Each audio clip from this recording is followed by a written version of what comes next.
Hare Krishna, welcome all of you for today's Srimad Bhagavatam session. Let us begin with prayers.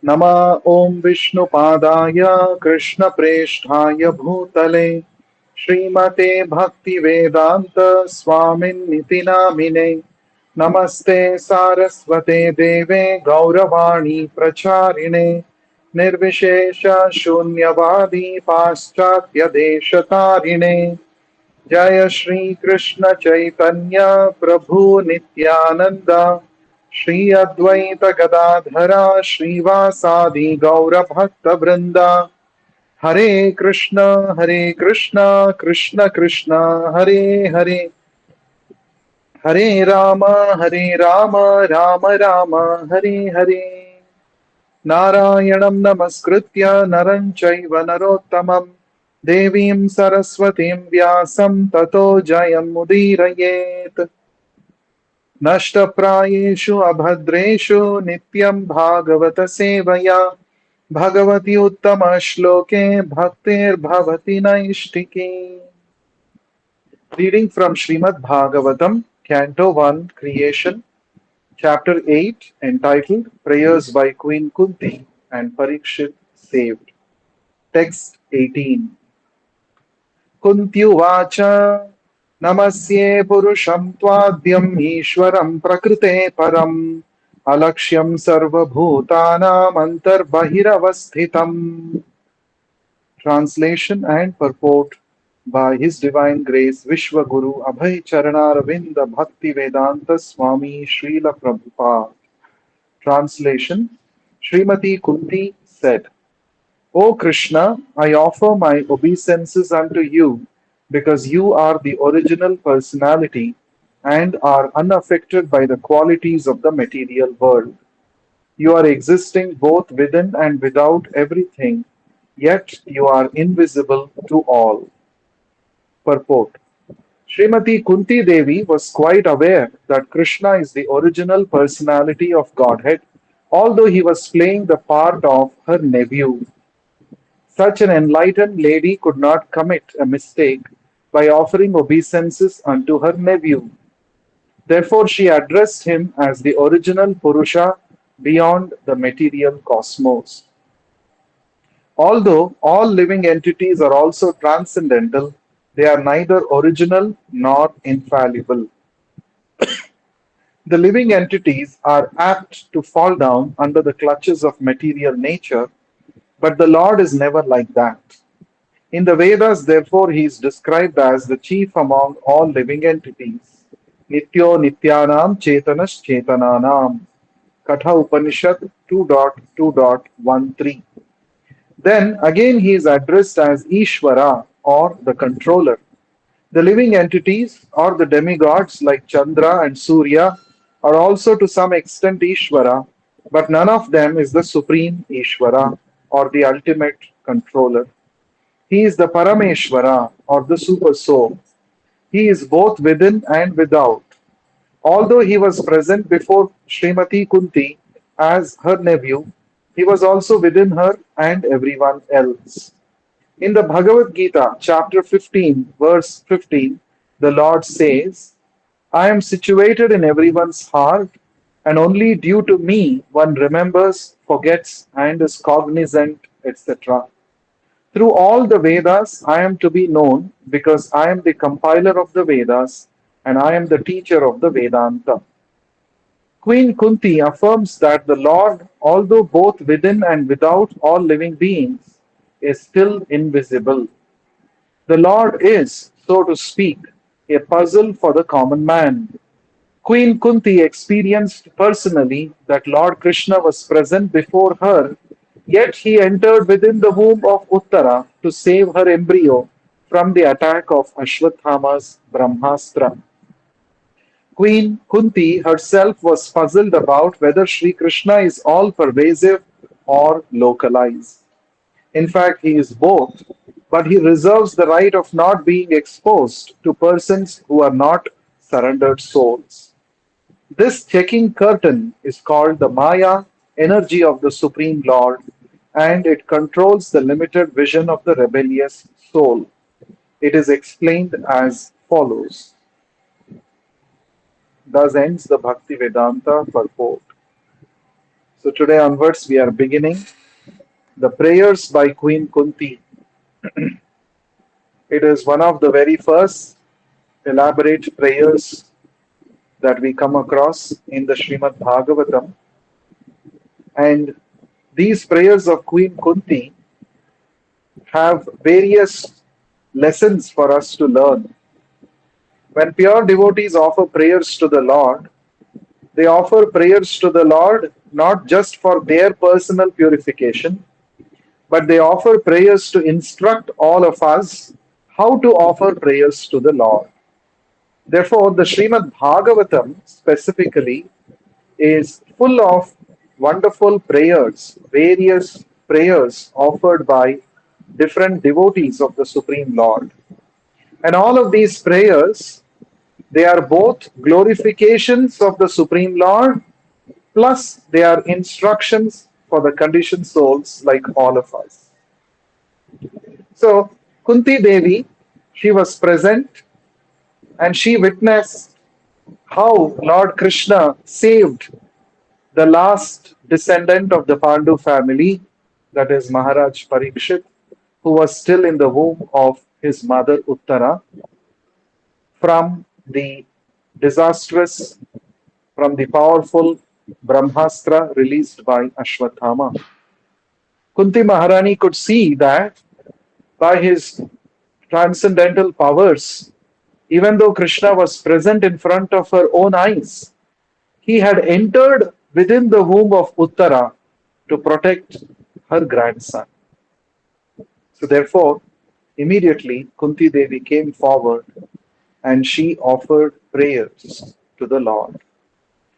In the Nectar of Devotion, Srila Rupa Goswami describes that a prayer to the Lord should have certain aspects, certain features. First one, Dainya Bodhika. The prayers of the Lord offered by the pure devotees are full of their humble expressions of their love and devotion to the Lord. Dainya means humility. So Dainya Bodhika. And then Samprarthanatmika. The prayers should be an ardent appeal to the Lord. A prayer is not about simply asking the Lord for what we need. The prayer basically should be a glorification of the Lord. So, the pure devotees of the Lord, when they offer prayers, we can see in their prayers very nicely they glorify the Lord. They appeal to the Lord. They appeal to the Lord's mercy. Samprarthanatmika, Dainya Bodhika, Lalasamai Vignapti. Lalasamai means there is a display of utmost eagerness by the pure devotees to serve the Lord.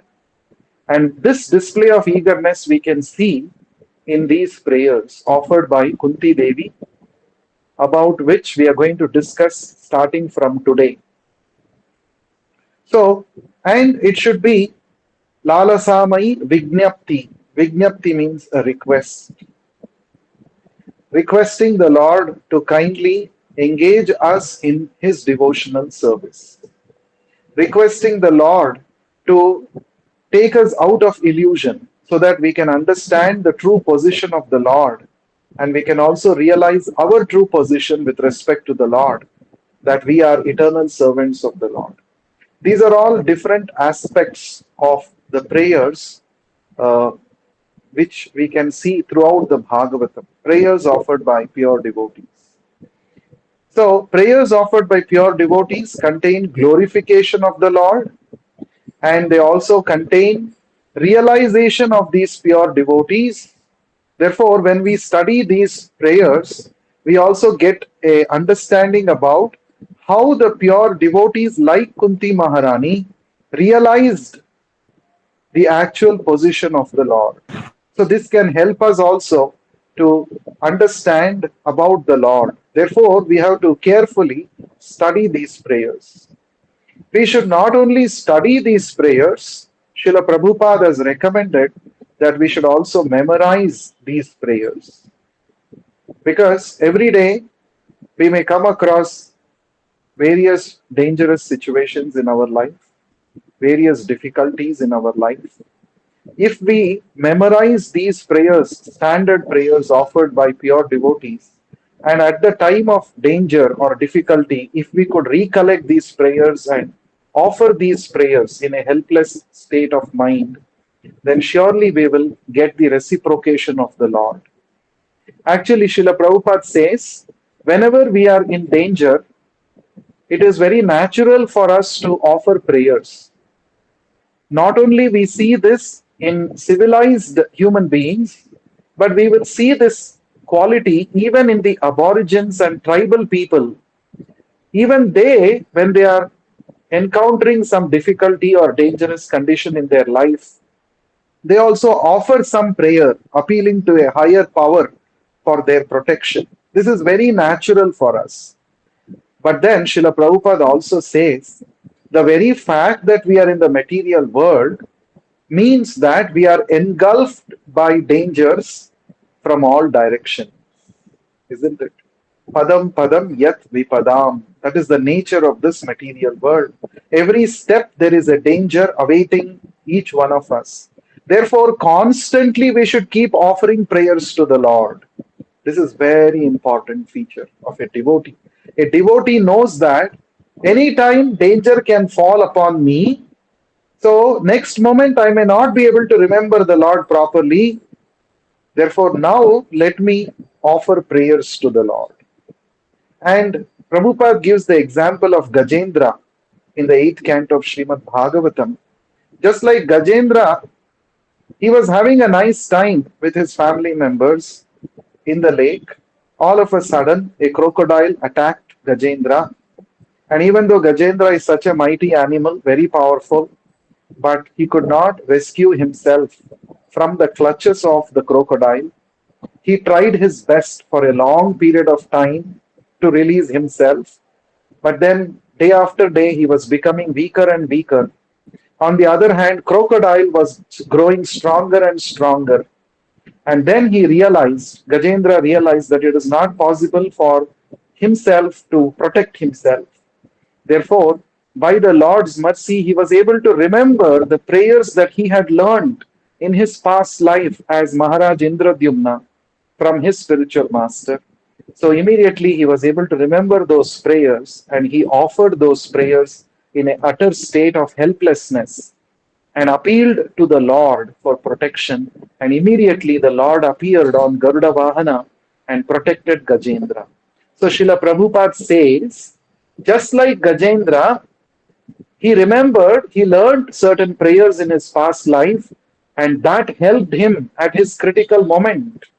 And he offered those prayers and he appealed to the Lord. In the same way, we should also, along with chanting Hare Krishna Maha Mantra, Srila Prabhupada says we should definitely chant the Maha Mantra. This is the best form of prayer. Along with Maha Mantra, we should also learn at least one or two standard prayers from the Bhagavatam, the prayers offered by great devotees like Gajendra or Kunti Maharani. We should learn those prayers, practice them on a daily basis, memorize them. And along with that, we should also understand the meaning of these prayers.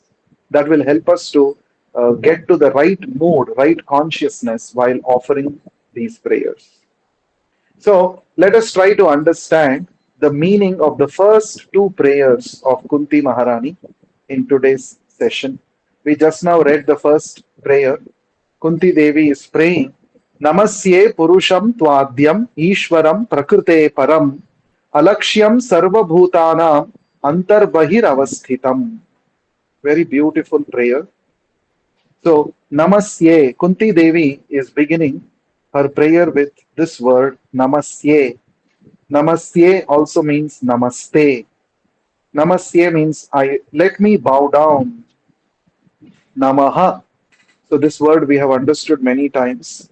Na maha. Ma refers to material possessions, mamakara, our attachment to material possessions. Na is negation of that. So when we say Namaha or Namaste to the Lord, it means, O Lord, nothing belongs to me, everything belongs to you. I am not the proprietor, you are the proprietor. This is the feeling that we should have in our mind when we utter the word Namaha or Namaste in our prayers to the Lord. The Kartik month is going on, and Damodar Ashtaka we sing every day. And the very first word of Damodar Ashtaka is also this only: Namamishwaram Sachidananda Rupam. Namami, I offer my obeisances unto the Supreme Lord, the Supreme Controller. Na ma, nothing belongs to me, everything belongs to you. So, this is the understanding we should have while offering this prayer. So Kunti Devi also begins her prayer by Namaste. Namasye Purusham Tvadyam. Purusham. Purusham means the supreme person. The supreme enjoyer is called Purusha. Actually, Krishna is the supreme enjoyer because he is the supreme proprietor of everything. Everything belongs to him. Everything exists for his enjoyment. But falsely, in our wrong understanding, currently we are thinking we are the Purusha, we are the enjoyer. This is a wrong conception. We are not Purusha, we are Prakriti. Krishna is the Purusha, he is the enjoyer, and we are Prakriti, means we are supposed to be enjoyed by Krishna. Our activities must lead to bringing pleasure and enjoyment to Krishna. That is the meaning of this phrase Purusham. So that means Kunti Devi is saying, I offer my obeisances to you, the Supreme Personality of Godhead, because you are the Supreme Enjoyer. May these prayers that I am offering to you bring you pleasure. May these prayers please you. Actually, Krishna is not dependent on anybody else for his enjoyment. He himself is an ocean of Sat, Chit, and Ananda. He is himself a ocean of Ananda, bliss. But still, out of his mercy, he enjoys the service rendered by his devotees who render service to him with a pure heart. So, what does Krishna enjoy? Krishna does not enjoy the service per se, the work that the devotees do, that per se he does not enjoy, but Krishna enjoys the love and devotion with which the devotees render some service to him. So, when we realize that I can bring a smile on Krishna's face just by rendering some service, following his instructions that he has given to us in the Bhagavad Gita. When we realize this, we actually engage in devotional service to Krishna. And this attitude of servitude pleases the Lord. He enjoys this particular attitude of the devotee. When the devotee says, Oh Lord, nothing is mine, everything is yours. I have realized this by the mercy of my spiritual master. I have also realized that you are the supreme enjoyer. So my life should become an offering for your pleasure. When a devotee thinks in this way and renders some service to Krishna, Krishna enjoys this particular attitude of the devotee, that loving attitude of the devotee. That is the point here. So, Namasye Purusham. O Lord, you are the supreme person, you are the supreme enjoyer. Let all my activities be dedicated to your pleasure, to your enjoyment. That is the meaning of Purusham. In the Vedic scriptures, the jivas, all of us, the living entities, are also sometimes described as Purusha. Why? Because right now, in our conditioned state of life in this material world, we are all imitating the real Purusha, Krishna. So we are all imitation Purushas. We are not real Purushas. We are trying to imitate Krishna's position as the supreme enjoyer. That is why sometimes the jivas are also described as Purusha. But the actual Purusha is Krishna alone. In the 15th chapter of Bhagavad Gita, if you study, towards the end, Lord Krishna himself mentions that I am Purushottama, the supreme among all the enjoyers, the best among all the enjoyers. So Krishna is the supreme enjoyer, and our life should become an offering to His enjoyment. Now, the question may come, if I simply keep serving Krishna for his pleasure, what about my pleasure? Will I get some pleasure? Will I get some enjoyment or not? Oh, that we don't have to worry, because when we serve Krishna with love and devotion, and when Krishna is pleased with our service, automatically we also get pleasure, because we are Amsha of Krishna. We are part and parcel of Krishna. So, the bona fide way of getting enjoyment for us is to give pleasure to Krishna, to give enjoyment to Krishna. Even though Krishna is not seeking any pleasure, Krishna is not depending on us for his pleasure, but Krishna enjoys our attitude with which we render service to the Lord. The love, the Krishna enjoys the love and devotion with which we offer something to the Lord.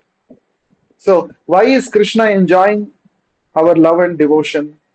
Why? Because Krishna is happy that we are interested to go back to Him.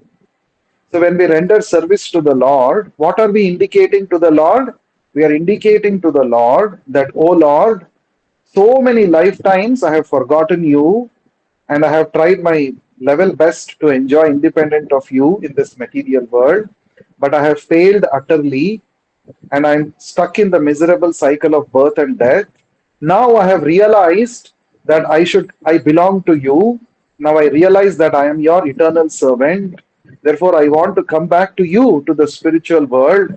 Please accept me. That means we are indicating to Krishna that, oh Krishna, I want to come back to you. For that reason, Krishna is happy. Krishna is happy for us, that now we are interested to go back to our eternal life full of knowledge and bliss in the association of Krishna. Prabhupada gives an example, just like suppose there is a son who has some difference of opinion with his father, and he has left the father's place and gone away, but then the son is on his own, he is suffering, he is on the streets. But when he was with the father, he was enjoying, the father was providing everything for him, he was nicely leading a happy life. But now the son has gone away, therefore he is struggling a lot, and the father is unhappy for the son. Father wants the son to come back quickly to his home so that he can again live a happy life. Now, when the son starts coming back, when he starts showing signs that he will come back to the father's place, the father becomes very happy. Why is the father becoming happy? He is becoming happy for the son. Now the suffering and struggle of the son are ending. He will come back to me, and again I will maintain him. Again I will take care of him. He can live a happy life. This is how the father thinks about the son. In the same way, when we chant Hare Krishna mantra, or when we render service to Krishna, Krishna is happy not because Krishna thinks, oh, now I got one more servant. Oh, now I got one more servant for me, one more devotee I got. So my followers are increasing. Therefore, I'm happy. No, Krishna is not like a social media influencer who keeps becoming happy when their number of followers and subscribers increase. No, Krishna is happy for our sake, that now we are interested to go back to him, and so that we can enjoy eternal life full of knowledge and bliss in the association of Krishna in the spiritual world. See, so much meaning is hidden within this one word, Purusham. We have to realize that Krishna is the Purusha, he is the enjoyer, and I am meant to give pleasure to Krishna by service to Krishna. That is the meaning of the word Purusham. Namasye Purusham Twa Adyam. Adyam means Adi, the original. Twa means you. You are the Adi Purusha. You are not an ordinary Purusha, Krishna, Kunti Maharani is saying. You are Adyam Purusham. You are the original Purusha. You are the root cause of all other Purushas. You are the root cause of all other existence, all other living entities. Therefore, you are the Adi Purusha. Even in the Brahma Samhita, at the end of every stanza, you see this. Govindam Adi Purusham Tamaham Bhajami. Lord Brahma says the same thing. Bhajami, I render service to you because Govinda, you are Adi Purusha. You are my origin. You are my source, and you are the source of everything that exists. That is what Kunti Devi is also saying here. Namasye Purusham Twadhyam Ishwaram Prakrute Param. You are Ishwara. You are the supreme controller. So here in the material world, we are also Ishwaras, but we are all imitation Ishwaras. We are all tiny Ishwaras. Up to Lord Brahma. Brahma has a jurisdiction over an entire universe, but he is also not the supreme Ishvara because Brahma himself reports to the supreme boss, Krishna. Therefore, all the Brahmas of various Brahmandas, they may be in their own capacity, they may be great Ishwaras, but they're all subordinate Ishwaras. So, all of us, we are all trying to control something in this world, but we should know we are not the supreme controller. Supreme controller is Krishna. Now, this is what the first stanza in the Ishopanishad also mentions. Isha means controller. Ishopanishad means that Upanishad which gives us knowledge about how to become closer to the supreme controller, Krishna. So the first shloka in Ishopanishad says, Ishavasyam idam sarvam yat kinchit jagatyam jagat. Idam sarvam, this entire universe is Ishavasyam. It is owned and controlled by the Supreme Lord Krishna. That is the meaning. So everything is possessed by Krishna.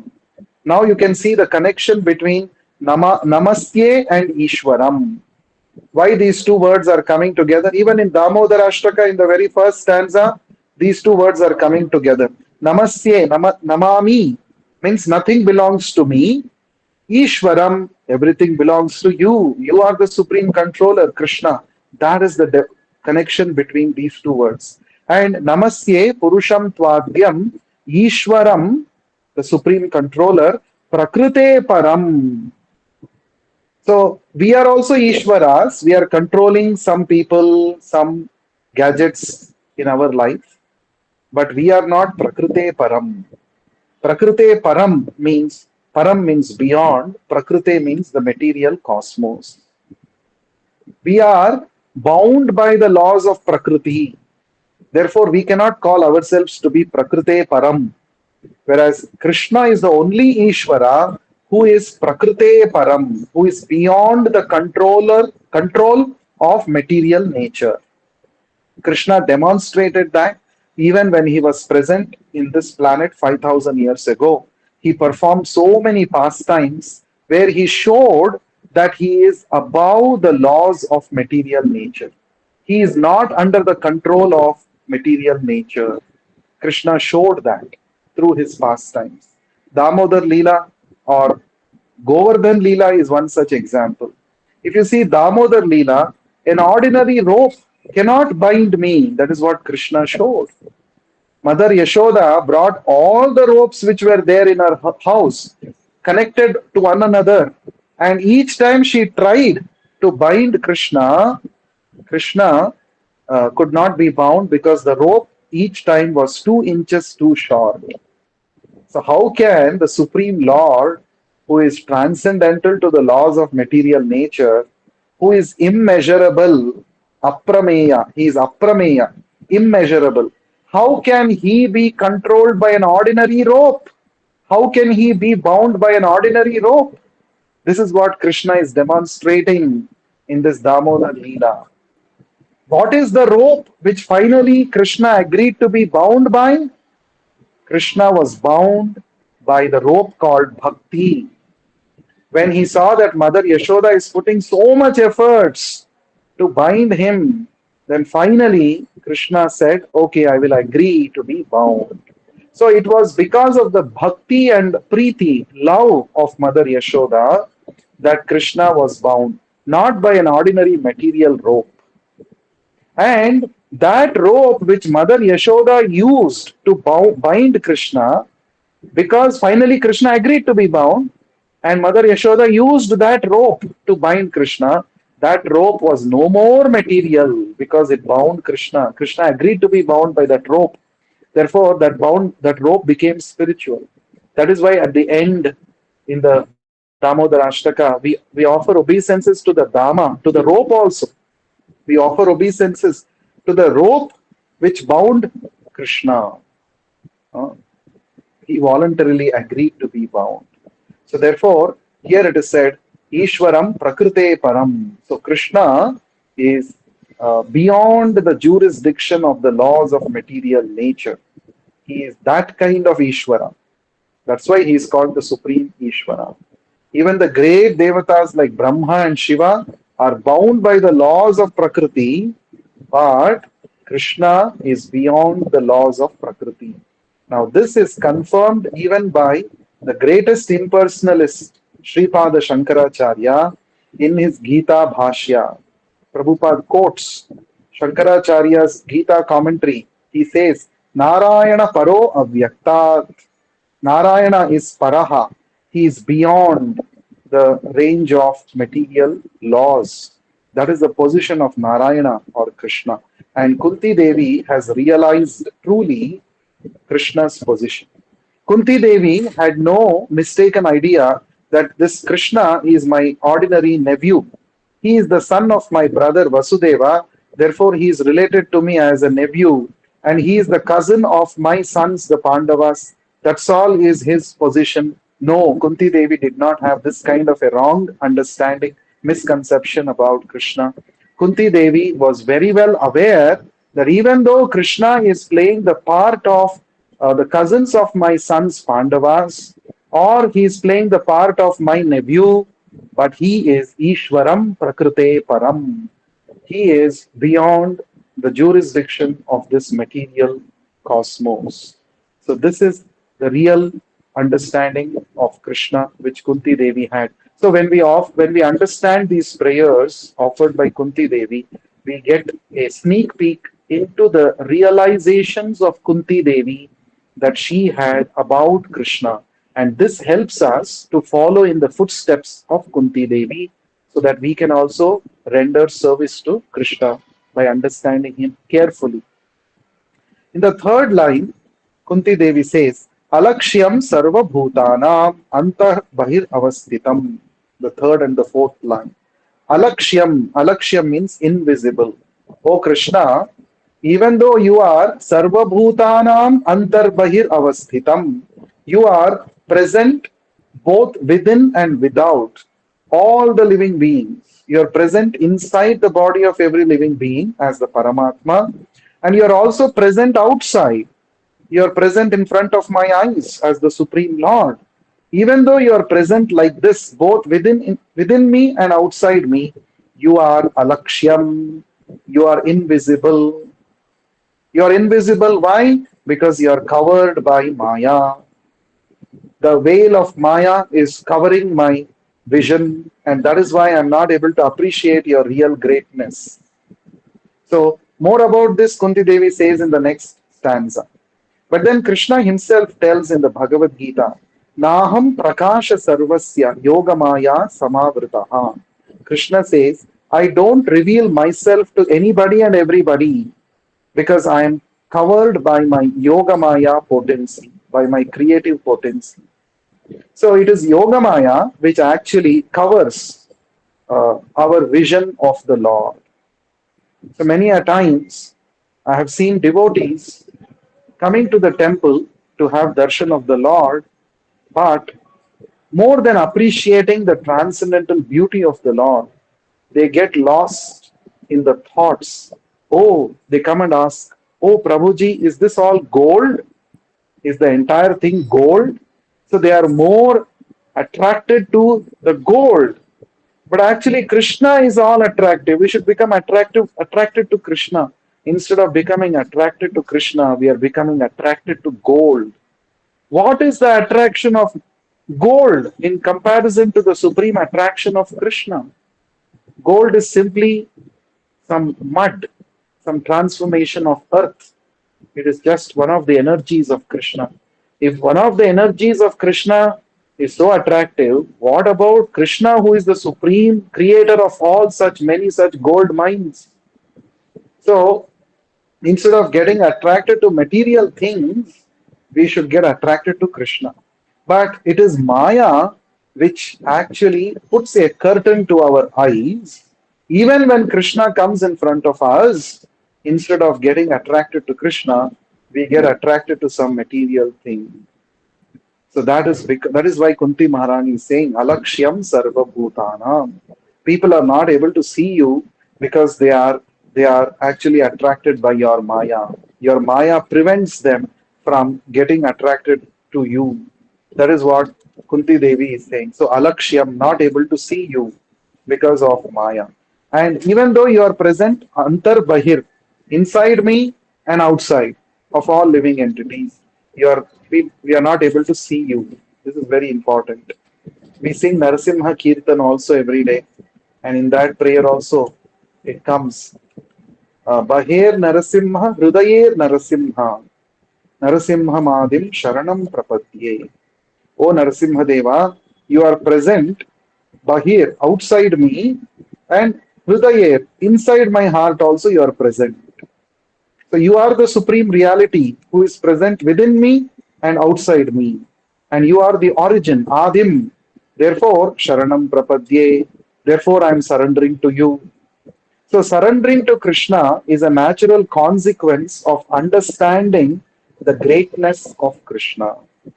Right now, we are getting attracted to some great personalities in this world. We become their followers and we get enamored by their talks because we actually don't have idea about the supreme personality of Godhead, how great he is, how attractive he is. We have no idea.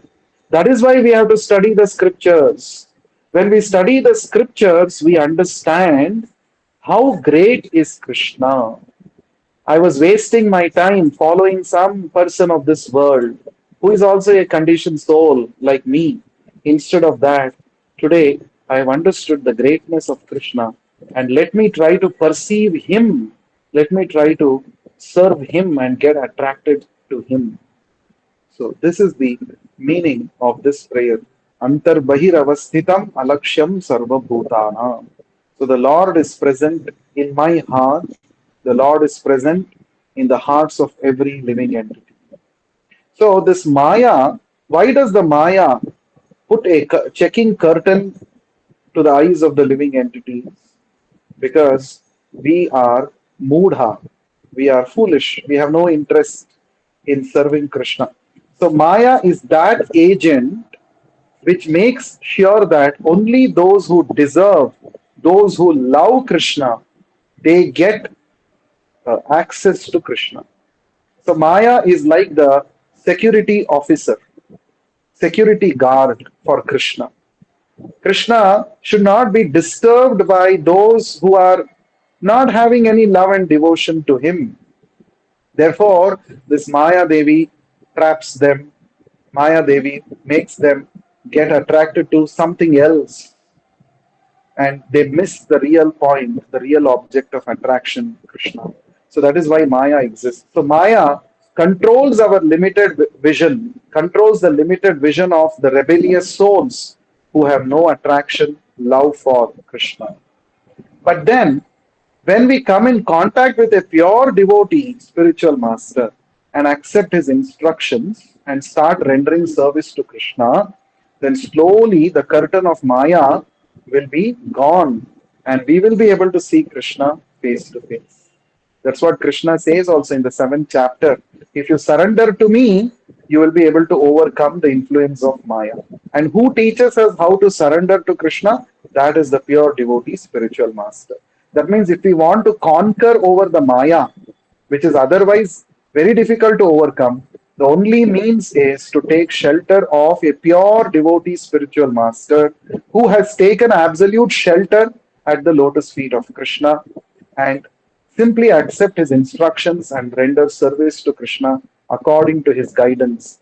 Then we can overcome the influence of Maya, and then we will be able to perceive Krishna. Let us go to the next prayer, text 19.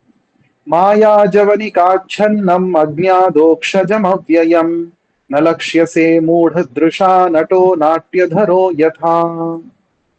Translation and purport by Vishwaguru Srila Prabhupada. Kunti Maharani continued, being beyond the range of limited sense perception, you are the eternally irreproachable factor covered by the curtain of deluding energy. You are invisible to the foolish observer, exactly as an actor dressed as a player is not recognized. Purport by Srila Prabhupada. In the Bhagavad Gita, Lord Sri Krishna affirms that less intelligent persons mistake him to be an ordinary man like us, and thus they deride him. The same is confirmed herein by Queen Kunti.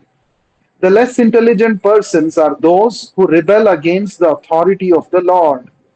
Such persons are known as asuras. The asuras cannot recognize the Lord's authority. When the Lord Himself appears amongst us as Rama, Nrsimha, Varaha, or in His original form as Krishna, He performs many wonderful acts which are humanly impossible. As we shall find in the 10th canto of this great literature, Lord Sri Krishna exhibited his humanly impossible activities even from the days of his lying on the lap of his mother. He killed the Putana witch, although she smeared her breast with poison just to kill the Lord. The Lord sucked her breast like a natural baby, and he sucked out her very life also. Similarly, he lifted the Govardhana hill just as a boy picks up a frog's umbrella and stood several days continuously just to give protection to the residents of Vrindavana. These are some of the superhuman activities of the Lord described in the authoritative Vedic literatures, like the Puranas, Itihasas, or histories, and Upanishads. He has delivered wonderful instructions in the shape of the Bhagavad Gita. He has shown marvelous capacities as a hero, as a householder, as a teacher, and as a renouncer. He is accepted as the Supreme Personality of Godhead by such authoritative personalities as Vyasa, Devala, Asita, Narada, Madhva, Shankara, Ramanuja, Sri Chaitanya Mahaprabhu, Jiva Goswami, Vishwanatha Chakravarti, Bhakti Siddhanta Saraswati, and all other authorities of the line. He himself has declared as much in many places of the authentic literatures. And yet, there is a class of men with demoniac mentality who are always reluctant to accept the Lord as the supreme absolute truth. This is partially due to their poor fund of knowledge and partially due to their stubborn obstinacy, which results from various misdeeds in the past and present. Such persons could not recognize Lord Sri Krishna even when he was present before them. Another difficulty is that those who depend more on their imperfect senses cannot realize him as the Supreme Lord. Such persons are like the modern scientists. They want to know everything by their experimental knowledge. But it is not possible to know the Supreme Person by imperfect experimental knowledge. He is described herein as adhokshaja or beyond the range of experimental knowledge. All our senses are imperfect. We claim to observe everything and anything, but we must admit that we can observe things under certain material conditions only, which are also beyond our control. The Lord is beyond the observation of sense perception. Queen Kunti accepts this deficiency of the conditioned soul, especially of the woman class who are less intelligent.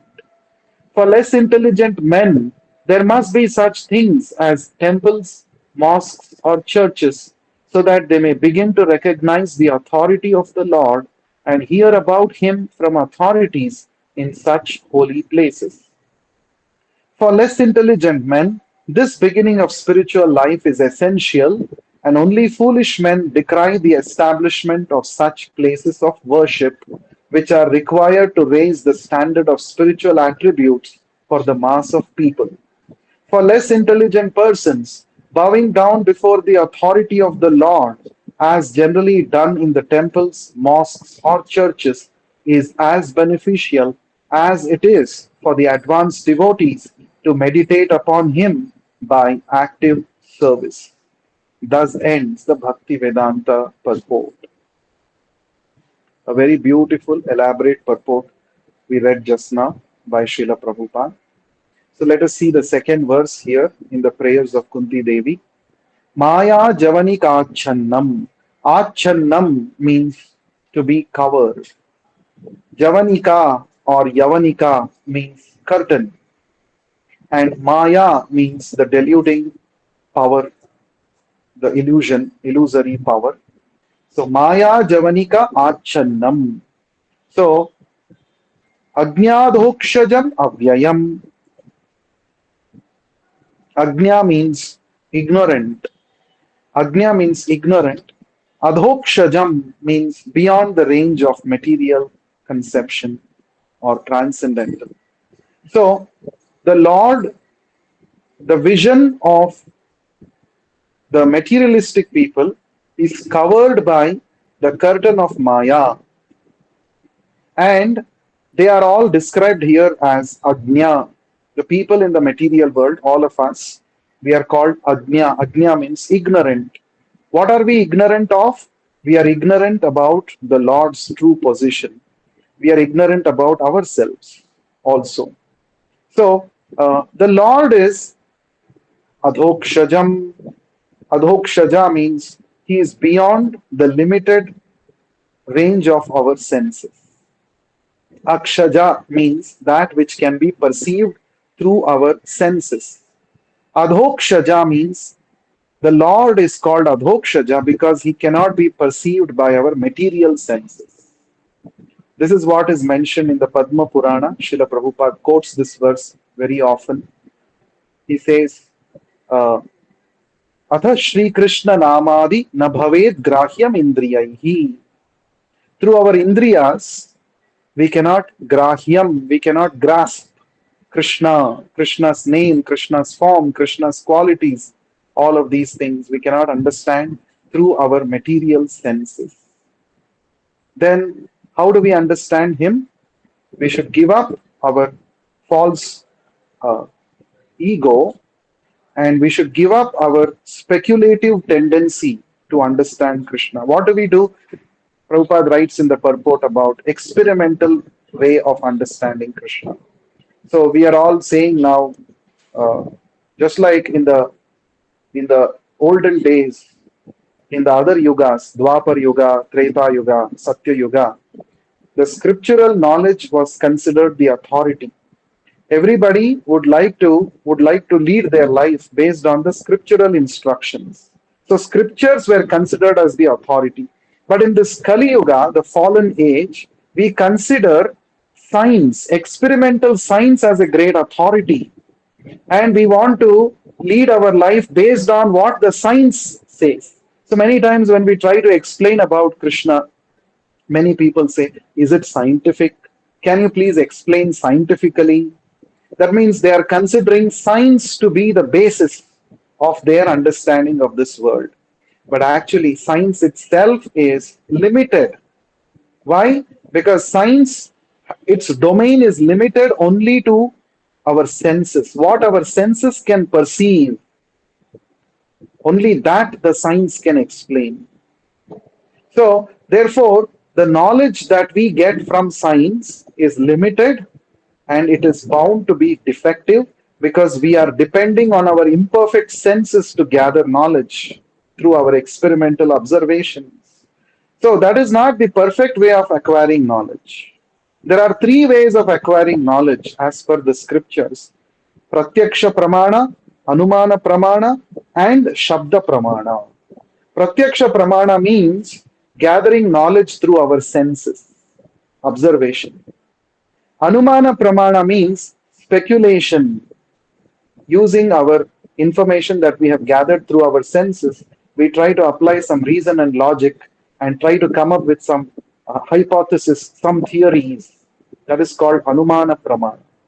And then we have Shabda Pramana, that is hearing knowledge from an authoritative source. Now, of these three methods of acquiring knowledge, Pratyaksha and Anumana, they have their own defects. There cannot be 100% surety whether the knowledge that you have acquired through these two processes is perfect or not, because we depend on our limited senses for acquiring knowledge in both of these processes. But Shabda Pramana, if we approach a bona fide authority and listen from him about knowledge, about Krishna, then we can be sure 100% that we can get perfect knowledge about Krishna. So our process is Shabda Pramana, hearing about Krishna from authoritative sources, from the great acharyas who have all realized Krishna, who have understood Krishna, who have a personal relationship with Krishna. So our standard is Guru, Sadhu, and Shastra. The scriptures, the bona fide spiritual master, and the devotee who is rendering service to the Lord under the guidance of a bona fide spiritual master. So these are our standards for knowledge. But those who are mudha drusha, those who are foolish, for them, because why they are foolish? Because they don't accept Guru, Sadhu, Shastra. They have more faith on their limited senses, imperfect senses. Therefore, they are described here as Mudha Drusha. They are trying to observe Krishna, but they are foolishly trying to observe through a material process. And therefore, Na Lakshyase. Na Lakshyase means Krishna is invisible to them. They are not able to see Krishna. They are not able to see. Even though they are trying to see, they are not able to see. Because they are not seen through the eyes of Sadhu, Guru, and Shastra. Shastra Chakshushaha. We have to see through the eyes of the scriptures, through the eyes of the spiritual master's wisdom. Instead, they are trying to see through their gross material eyes. So Prabhupada writes in the purport, our eyes also have limited ability to see. Even though our eyes may be perfect, but if we switch off the light in this room, I will not be able to see anything. That is the power of our vision. Yet we are so proud about our power of seeing. Can you show me God? We challenge. Array, what is the power of your seeing? You are not able to see when there is no light. And only in the visible range of frequencies you are able to see 450 nanometer to 700 nanometer. Only in that range of the electromagnetic spectrum you are able to see. But there are other radiations, other rays like X-rays, gamma rays, they are also light only. But we are not able to see them. We are not able to perceive. So this is the power of our seeing. Yet we are so proud that show me God, we demand. Come, God should come in front of me. I want to see. What is the power of your seeing? So that is not the way to see the Lord.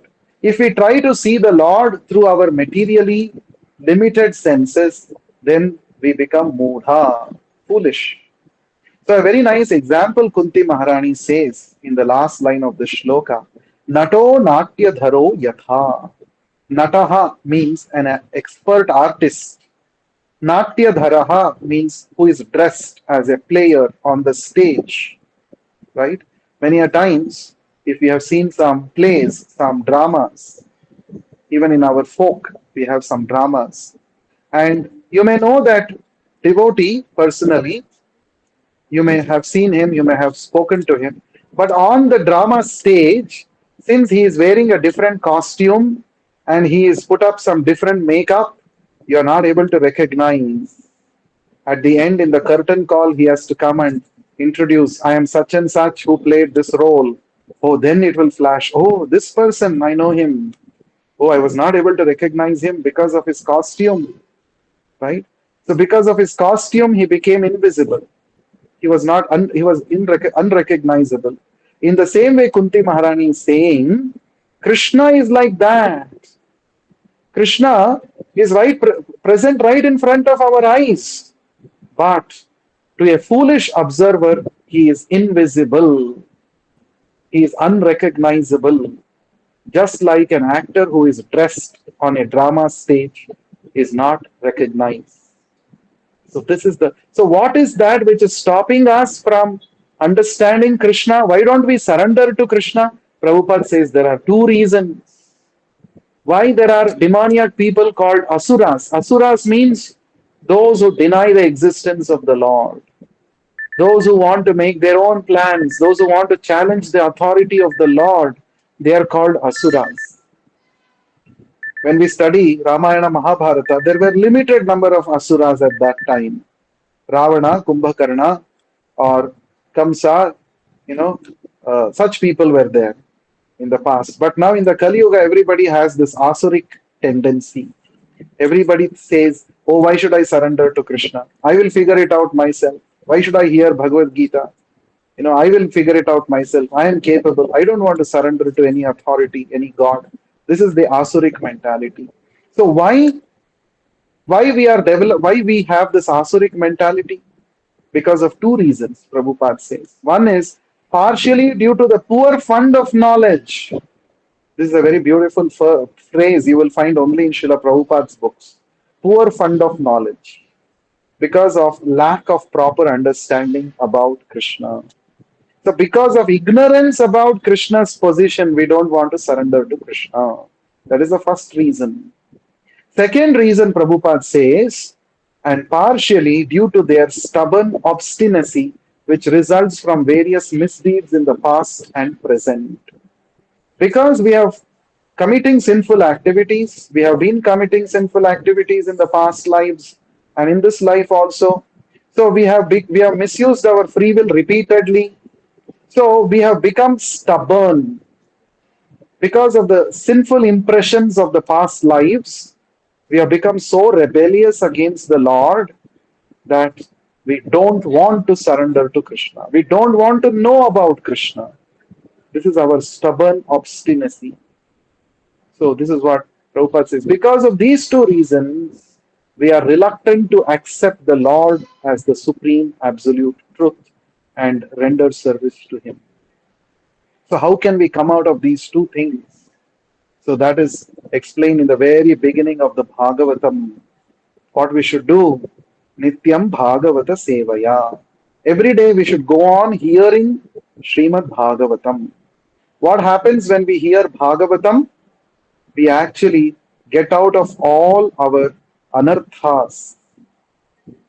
We become free from all the misgivings, bad habits, wrong thoughts, and wrong conclusions that we have developed for ourselves. We can become free from all these things, and then that is the effect of hearing Bhagavatam. Nityam Bhagavata Sevaya. By hearing Bhagavatam every day, what happens? We become Nashta Prayeshu Abhadreshu. All the Abhadras, the inauspicious things which have taken shelter in our heart, Kama, Krodha, Lobha, Moha, all of these things which are forcing us to commit sinful activities, which in turn is making us go away from Krishna, forget Krishna. So these Abhadras will be destroyed. Nashtaha. So that is the first effect of hearing Bhagavatam every day.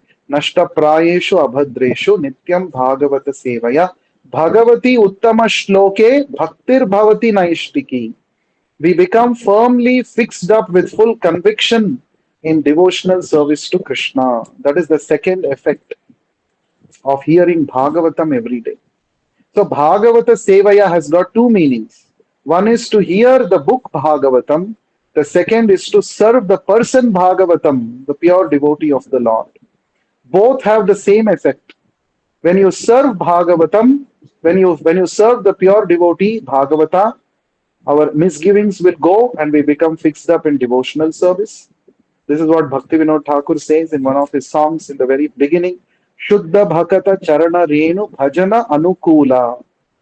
So serving the dust of the lotus feet of a pure devotee, receiving the dust from the lotus feet of a pure devotee is very, very conducive for advancing in devotional service. So, rendering service to the pure devotee spiritual master, Bhagavata, will help us become free from abhadras and also become fixed in devotional service. The same effect is brought about by studying Srimad Bhagavatam. By studying Bhagavatam, we can become free from misgivings and we can become firmly established in the service of the Lord. So, by studying Bhagavatam under the guidance of a pure Bhagavata, so we are studying the Srimad Bhagavatam based on the purports given by Srila Prabhupada who has in turn consulted the various pure devotees in the disciplic succession, their commentaries, and Prabhupada is giving the essence of all those commentators. Vishwanath Chakravarti Thakur and Baladev Vidyabhushana and Sridhara Swami, the original commentator on Srimad Bhagavatam. So Prabhupada is, and Jiva Goswami, the Goswamis of Vrindavan, their explanations, all the essence of all those commentaries, Prabhupada is distilling them and giving us in these Bhakti Vedanta purports. So we have to relish these Bhakti Vedanta purports. We have to understand, go deeper, study each and every statement. In this way, we can become free from both these obstacles, which is stopping us from surrendering to Krishna. That is, the poor fund of knowledge about Krishna and our stubborn obstinacy because of our misdeeds in the past and present. So, therefore, let us study Srila Prabhupada's books scrutinizingly, as Prabhupada himself has instructed us. Especially during this auspicious Kartik Damodar month, we should study Bhagavad Gita and Bhagavatam. This is very, very pleasing to the Lord. So we will continue to hear more from the Bhaktivedanta purports explanations to the prayers offered by Queen Kunti in this chapter. First two verses we have discussed today. So we will discuss two verses every day. Please do join us at 7 p.m. daily on the same link, and we will try to relish the prayers offered by Queen Kunti. Thank you very much for joining. ग्रंथराज Shrimad Bhagavatam की जय, विश्व गुरु Srila Hare Krishna. Prabhupada की जय. Hare Krishna. हरे कृष्ण.